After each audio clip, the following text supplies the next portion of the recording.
Okay, we're back with another episode of Burn the Manual. Again, across from me, I have Danny Lordson taking over from Nick Zimonis today. Danny, welcome back. Thank you. Back again. Yeah, so today we're looking into talking about something that has been on the minds of most SEOs for a better part of 18 months or longer, the Great Decoupling, right? It's quite a term. We've actually, I think, SEO bloggers and people in the space come up with these things, but people, real Googlers are using this term now. Yeah. So it's a real thing. It's not, anything that was done by design. It's just something that happened. But yeah, I think it's been, it's probably started off for many people as like this what the hell moment of like, why is this happening? And then became clear that it's happening to quite a few people, Yeah. and there is a very specific reason for it. So And it's not going away. Yeah. It's not something that was going to be, well, this is going to happen for 30 days, 60 days, 90 days, and then we'll go back to business as usual. Right. We're definitely setting a new baseline with for most any site out there that is being shown in AI search results in any way has experienced this. Yeah. And what it refers to, the Great Decoupling, for anyone who might not be familiar with the term, is this phenomenon where your impressions are going up and in some cases just skyrocketing as your clicks are going down. So, as someone who's been living in people's Google search consoles for, many years now, that's a weird thing to see. Right. Or it was a weird thing to see. You would almost never see that. And if you did, you would say, what's going on here? Yeah. Why am I getting more impressions and fewer clicks? Because those two numbers were tied together for forever. Yeah. I mean, Forever. I think of it like, it's how you live your life day to day, right? If you were to tell somebody like, hey, go out on the street and walk down the street and say hi to as many people as possible. Not everybody's going to say hi back to you. Like, you get that, right? You're going to see 100 people, you say hi to 100 people, however, 50, let's say hi back to you. Now imagine going out and saying hi to 100 or 220 saying hi back to you, right? It's just not an experience where we're used to, where we are seeing more, we're expecting to interact more, and those interactions go away. Yeah. And you're not getting that same click-through rate, that same high back rate. But so why? So, for people who were very focused on click-through rate and were very much saying, okay, this is a metric that I can use because, if I'm getting more impressions, that means I'm higher on search results, right? Yep. Assuming that this term is still being searched for. If it's not being searched for anymore, well, then you have a bigger problem. You need to start over. But if it is still being searched for, and now you're getting more impressions, well, that should mean that you're coming up higher on search results. You're more visible. So if your clicks are going down, then, well, it'd be one thing if they were just staying the same, right? Then you'd be saying, well, now I should be looking at my title tag and my meta description. And is this enticing people to click on this page? Or is my page just a blog and everyone else is clicking on videos? Mm-hmm. Or, is there something that my page needs that other pages have that is the reason why, even though it's being shown to people, they're not clicking on it? Well, now you're getting this number that says, okay, now twice as many people, 3 times as many people are seeing your page every day. Fewer of them are clicking on it. Well, what's going on? There's 2 reasons. The reason for more people, they're both the same reason, right? Sure. But they're different. So it's AI search results. It's 0-click searches. It's Google telling people the answer that they're looking for so that they don't have to click on your page. Now, your impressions are shooting up because there's more AI snippets everywhere. And again, they're not just putting these at the top of the page. They're not just putting these tabbed to the left in AI mode. They're putting them in different snippets on search results. So, you click into a people also ask now. We talked about this last time. It's gonna be instead of just a question with a simple answer that's just pulled from one website with a click to that, go see where I got the answer from. Yep.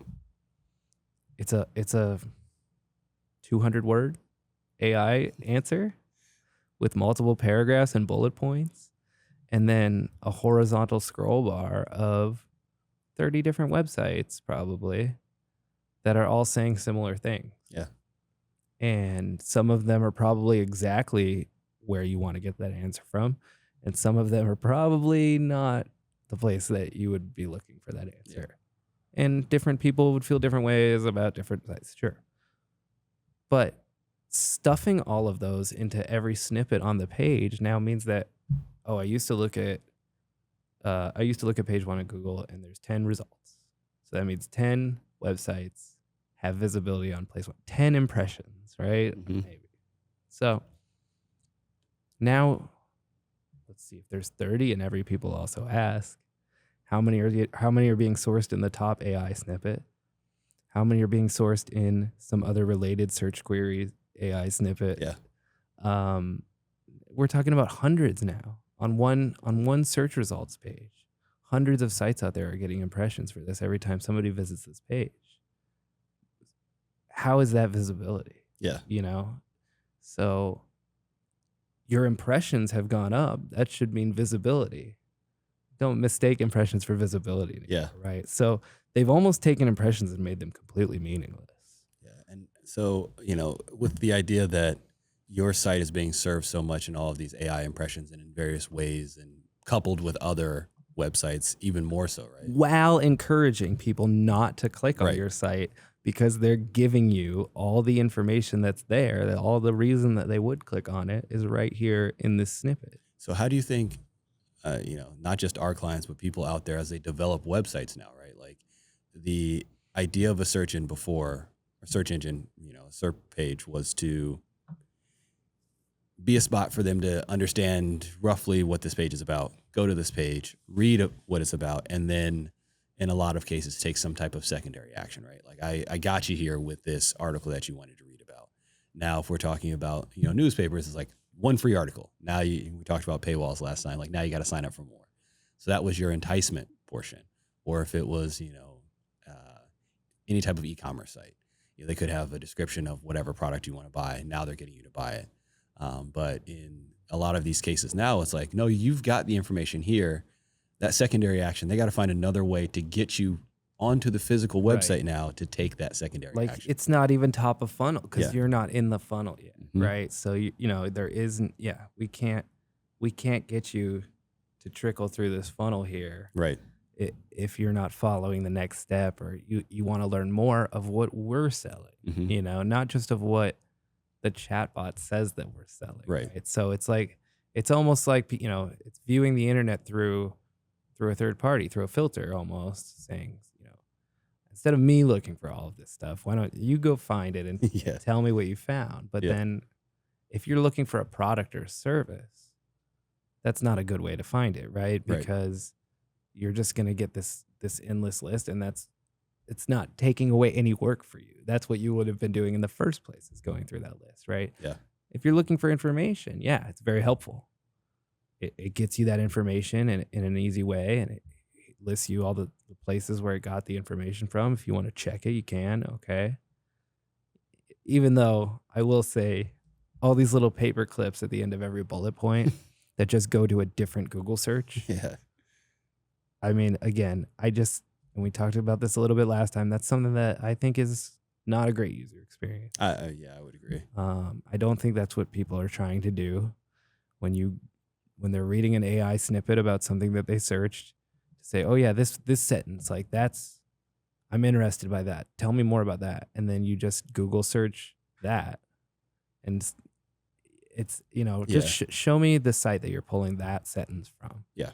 I think that's the expectation that Google had set previously, right? Is that like these little clickable buttons would take you to another website. It seems that way. The way that it's designed, and so leads you to feel that. Yeah, the impression is like, you build user behavior through all types of things. People now see a blue link anywhere and you're like, oh, that's clickable. and it's going to True. take me to Yeah, another don't page. put text in your another- site that's underlined blue. Yeah, like it's- unless you want users to think it's a link, and then Yeah. that's just a terrible user experience. So Right? like, That's- that paperclip is like, this is a link to somewhere else, not to a different type of query. And Google has multiple different actions of how you can do that. So I do think, hopefully, I don't know if anybody at Google is listening to our podcast, but if you are, we're available to right. to give you any type of feedback that we have. Take it or leave it. But yeah, I mean, sure, they might stay on Google a little bit longer and become a little bit more frustrated at the same time. I don't know. Maybe they'll learn to refine their searches, but I just don't see it being as helpful as just sending them to another website. And I don't see why, even for Google, to keep them on for that one extra click to do that. And I feel, again, the same thing about the people also ask. It's like those are areas where somebody has a specific question that has a specific answer. Mhm. And you should be able to just tell them, like, this is where I got it from, without them trying to suss out 30 different sources and how good they are, right? It's like, when you go to, maybe you buy stuff on Amazon, or maybe you go to a store because you know that they source good quality stuff. Sure. And if you go on Amazon, you're going to have to look at 50 different things that look exactly the same, that all came from a similar factory, that have minor differences and cost differences. And you just, why do you have to think about all of that? Yeah. When you know somebody, oh, they have good stuff at this store, I'm going to go buy something from there. Yeah. So I think in a way, Google is leaning more into that. Amazon, putting that on the user to, why don't you suss out all these sources when they stuff those snippets with these AI results. It gives me from a real life example, it gives me very for those of you that don't know, we're based in San Diego. So shout out to the old Horton Plaza, and just the layout of like, hey, we're going to make everything accessible to you, but we're going to also make it a little bit difficult to find your way out. I miss wandering around that place. Yeah, like, that was always fun. Okay, it's on the second floor, but which second floor? It was like an How do I MC get Escher there? painting, right? You're like, I walked upstairs and now I'm downstairs and I don't know how it happened. Yeah. But I mean, I think there is something at least to say that Google's experience has gone from like initially being people typing in a query and being like, here are the results. And like, maybe that's not quite the query I want. So now Google has like, did you mean this? People also ask like different, variations. Helpful in theory. They're all helpful, but their intent is not necessarily always to provide you with the right answer, but an answer is what it sometimes comes across as, right? Like I gave you an answer, but if you're not looking for that answer, instead of refining, we've refined into these 8 different ways. Are any of these right? No. Well, now we have another way for you to query again or click something else that's going to run another query. Yeah, and for people who relied on, these core metrics of clicks and impressions. I mean, even, we talked about clicks last time too, but even they're both vanity metrics at this point, Sure. right? They're both, I mean, maybe clicks is more meaningful than impressions, but neither one of them is anywhere near as meaningful as they were 5 years ago, 10 years ago. So, it's just caused this huge shift into, well, what data do I present to my client then? How do I show them that, how their website is doing, and how do I show them the effect of the work that I'm doing for them? If I can't say, oh, your traffic went up by this much, and Google would say, well, was it good traffic? Sure. Was it traffic that you wanted? Yeah. Because if they can just take a sentence from your website and put it on Google, and now that person isn't clicking your website, well, maybe it wasn't. Maybe the content on that website wasn't that valuable, or that person, they were just going to visit your website. They weren't ever going to become your client. They weren't interested in your product or your service, right? Yeah. So, they argue that with this new model, your conversions should actually go up because more people who are actually looking for your product or your service will be able to find you. Yeah. And that's the traffic that you'll be getting on your website. So forget click-through rate, pay attention to conversion rate, right? Pay attention to, well, key events is what they would say in Google Analytics Yeah. now, since we Yeah. have to change every term all the time. Though I guess I appreciate not having it, the confusion with ads terms and analytics terms, but True. either way. So, are you getting more key events? Are people moving down that funnel? And I think it's easy for the content creator, the provider of the product or the service to say, well, you kneecapped me here. Yeah. You took away the entry point to the funnel. Yeah. So what am I supposed to do? So now, okay, my conversion rate is up because nobody's coming to my site anymore at all. Right. It's like, yeah, when they do get there, like they've done all of this work, like that's the only site that they wanted. And I think that we talked about, kind of, again, with like the entry point to the funnel on like our first episode, we kind of talked about like, that's why the funnel has had to shift so much, because like all the traditional entry points are changing so much. Like people come in at so many different spots now because they're almost not a forced linear, to. yes. Right. I remember like this. If I search for something and I'm expecting to go to a website and I'm given an answer, that answer may have me take vastly different behavior than had I clicked on the website, the first time. And you talked about vanity metrics of like impressions and clicks becoming, a little bit less weighted. Do you feel like that's had any impact on like rankings as another metric? Now rankings and impressions were often tied pretty closely together. You see, a lot more keywords ranking, they're ranking higher. So now you're getting more impressions because they're further up.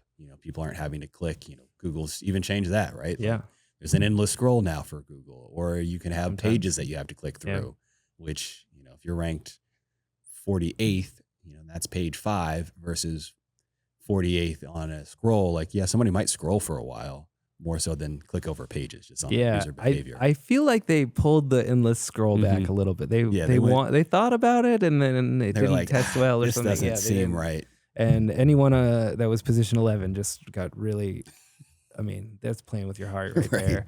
I was so close. Like, people could see me and then they couldn't. But it's like now it doesn't matter anymore because you're buried beneath 50 AI snippets. So no, but I mean, like that's what, of course, the old adage, where do you bury your deepest, darkest secrets? On page 2 of Google search, because no one ever goes there. But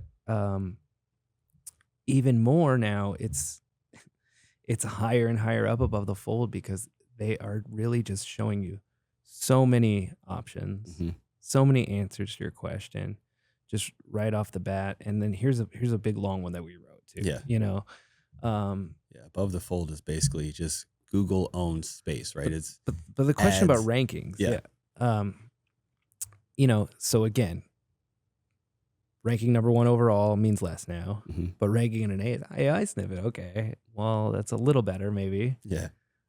I mean, I think, it's always going to depend, right?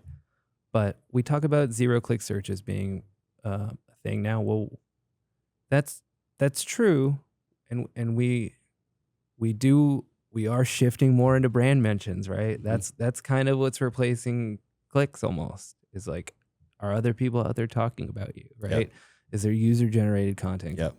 Are you mentioned on Reddit? Are you mentioned on Quora?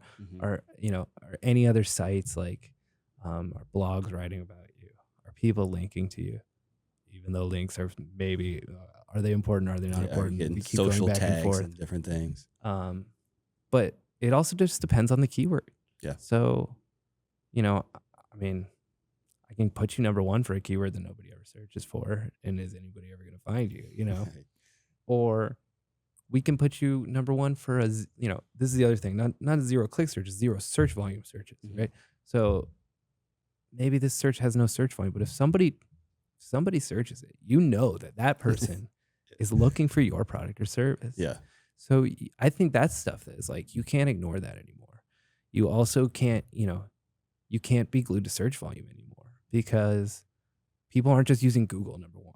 Right. So it's not just like, oh, this keyword has high search volume, because they're having full-blown conversations with these chatbots that are also helping them find things. Yeah. Right. So it's not just about this one keyword, but if there's a keyword that has no search volume that you're like, I know 100% if somebody typed in this keyword that my product, my service is what they're looking for, then yeah, you should be going after that. Yeah. So before I might say, this isn't going to bring you visibility because nobody's searching for it, right? But now, yeah, I think that's a keyword that you want to be number one for because it shows very, you're more focused on search intent Mm-hmm. than visibility, right? So we want visibility for the right search intent. Yeah.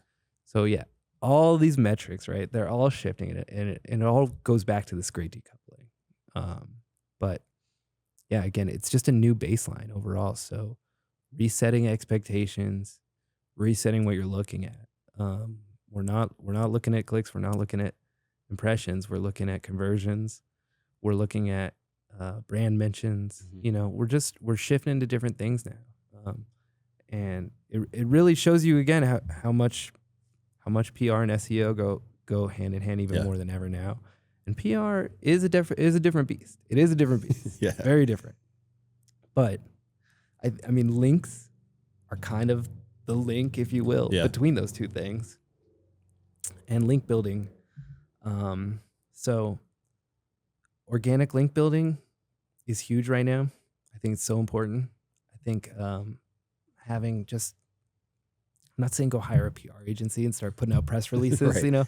But maybe, it could be helpful in some cases. Yeah, if you've got, legit things to say and things that you think will drive that buzz, drive that user generated content. But think about everything you can do to get your name out there, and if you're a local business, I mean, there are so many things that you would not even realize because they have nothing to do with your business, right? Mm-hmm. Be a part of the community. Yeah. Any kind of thing that you can do that to connect with the community in any kind of community organization. Yeah. It not only establishes your bona fides as a local organization, as a part of that community. So, search engines are going to pick up on that. Mm-hmm.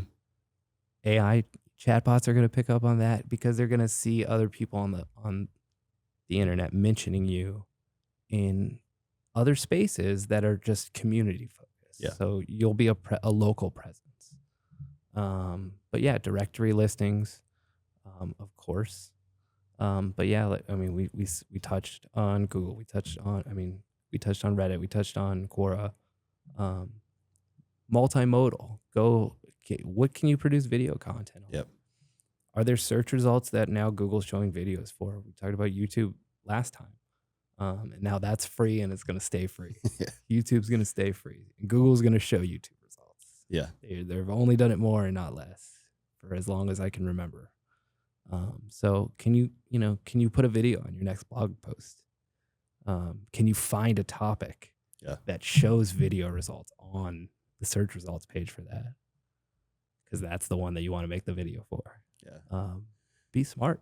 Yeah. We've talked a lot about with, the focus of the great decoupling and the impressions and clicks. We've talked a lot about other ways, you just mentioned several different things you can do to create more content. It's going to be better. That's going to help your brand visibility. It's going to drive that type of traffic that you're focused on. What about something that we talk about kind of internally a good amount is like content pruning, right? Like cleaning up your content where like you've got a ton of impressions, but it's either old and outdated or it's stuff that, maybe your business doesn't do a ton anymore or it's just not the focus. So you mentioned something where like, I know for a fact that if they're searching for this term that I'm going to rank for that. We talk to businesses all the time where they've shifted strategy or shifted focus a little bit, but they still have a bunch of content out about what they used to do, right? So people if they are searching, they're searching for, you're ranking for that thing, but now you don't really, that's not really your core business anymore. How do we clean that up, move them into, what your new focus is? Is there any expansion upon that? Yeah, well, I think, it's what we would used to say would be keyword cannibalization, right? Pages competing with each other. When you have old stale content, there's a number of reasons why that's going to hurt your site. For one thing, it's going to sap your crawl budget. If you have a big website, Google's not crawling your site every single day. They're not crawling it multiple times a day. They're getting there when they can. Mm-hmm. And if you're telling it to look at a bunch of pages that are very low value or very old or nobody's visiting anymore. Or maybe you have just completely outdated information. Maybe they're promoting something that happened Yeah. a long time ago. They're just still on your site. I mean, it's seeing all that low value content, and it's not going to think that, this is a well maintained, up to date site that's a good resource for users. Yeah. Like, that's not a sign of that, right?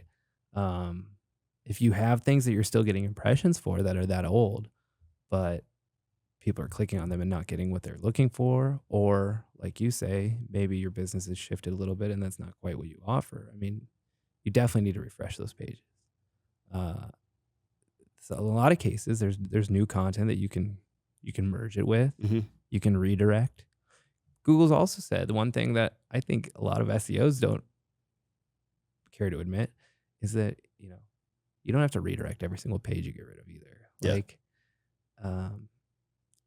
you don't want a ton of redirects to your homepage. Why? Because that affects your crawl budget. Right. So if Google's crawling a page on your site that's been redirected back to your homepage, it's essentially like starting the crawl over.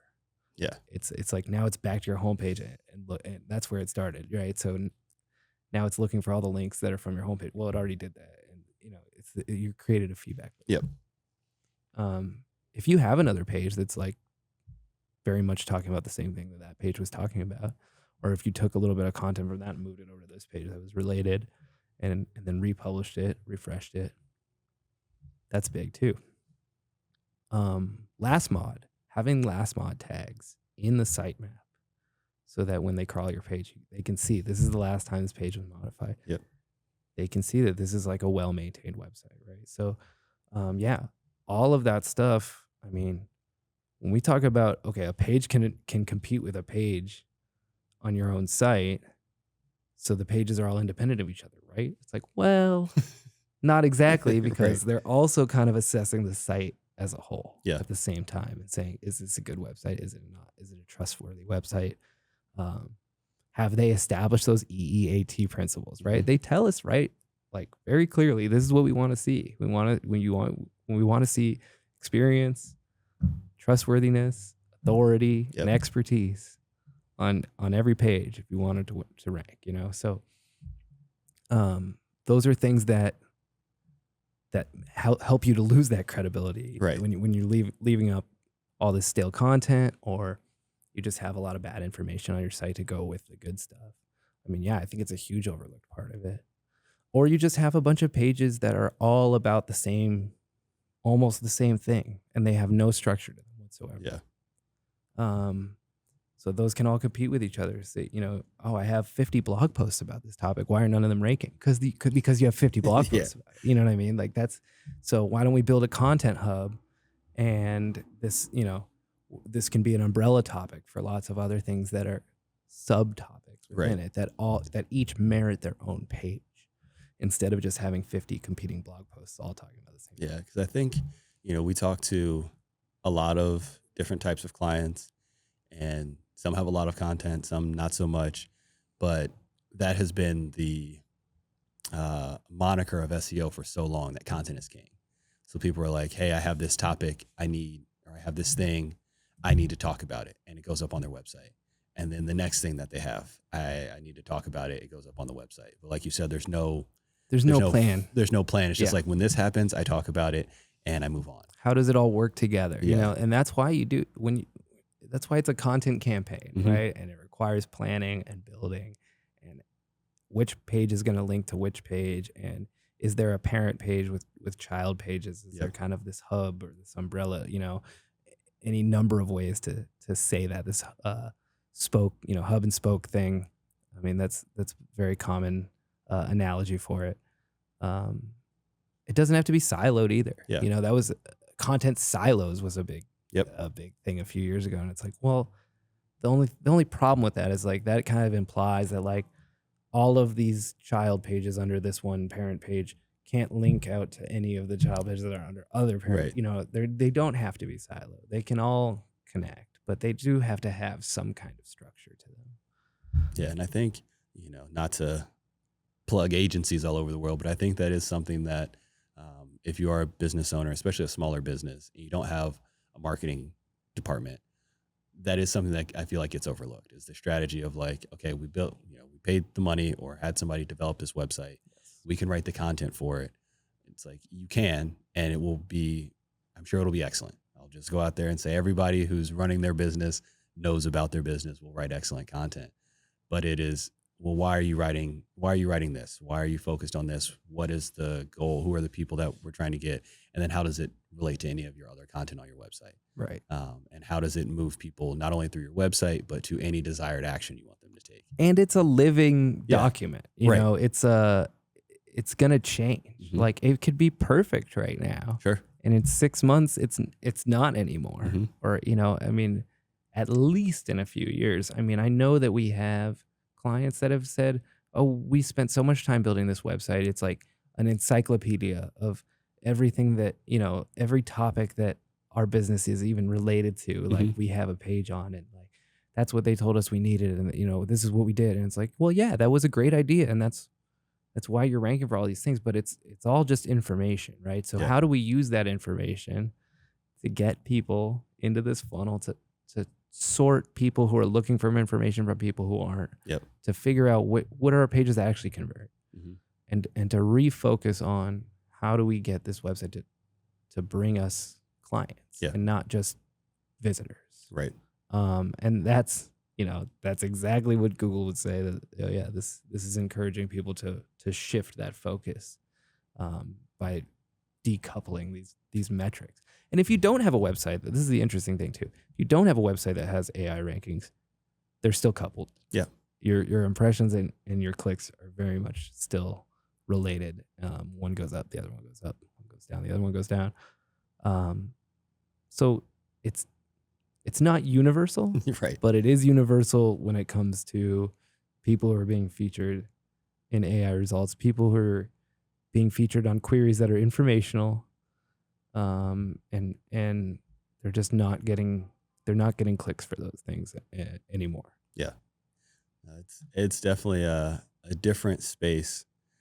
And we say that all the time. Like digital marketing, that's kind of, any marketing really is a living, breathing environment.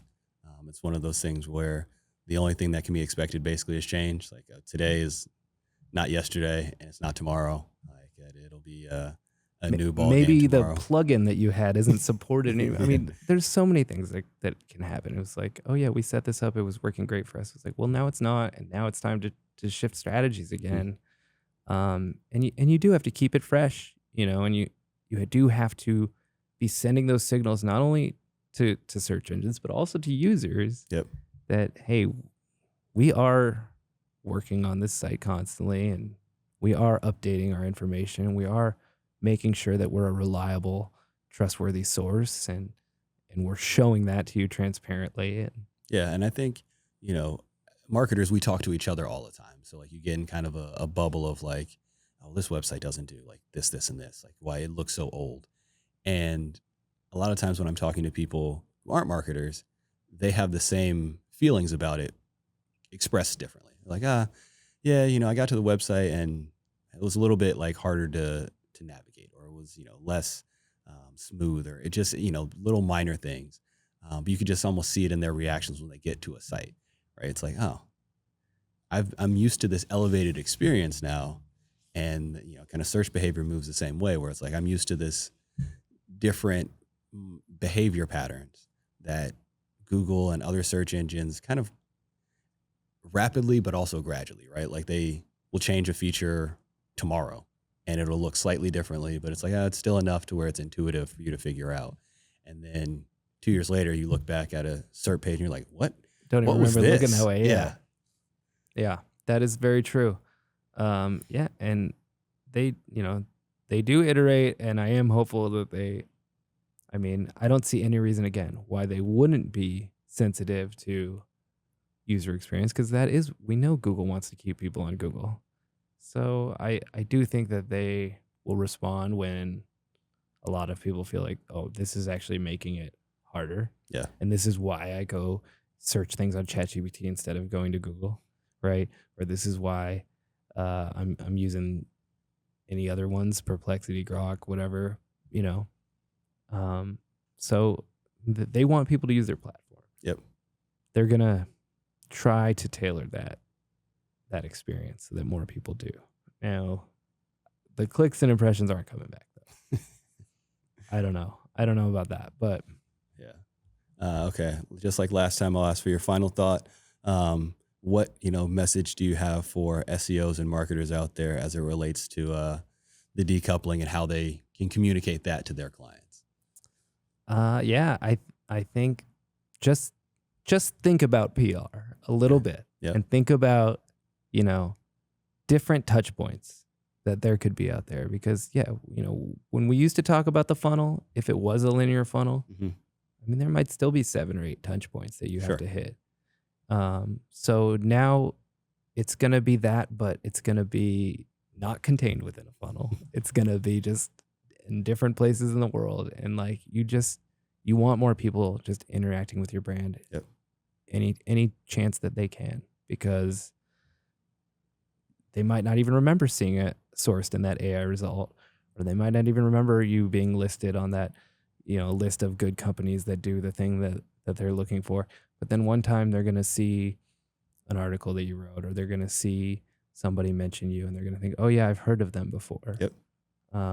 And that's so valuable. It really is. And that's the conversion that's not going to get any attribution. Yeah. That, is going to be all the work of your SEO department, and they're not going to get any credit for it. No. It's going to go down as a direct search. No. But really, I mean, I think as SEO, as an SEO, we've seen this merge with link building, and then away from link building, and then a little bit more PR. And I really just think like digital PR and SEO are just going to get more and more melded into one big thing. I think that's a great point. I think that's the biggest thing from marketing, digital marketing, as a whole, is positive interactions. Like you got to find a way to create more and more of those across all different platforms in all types of different ways.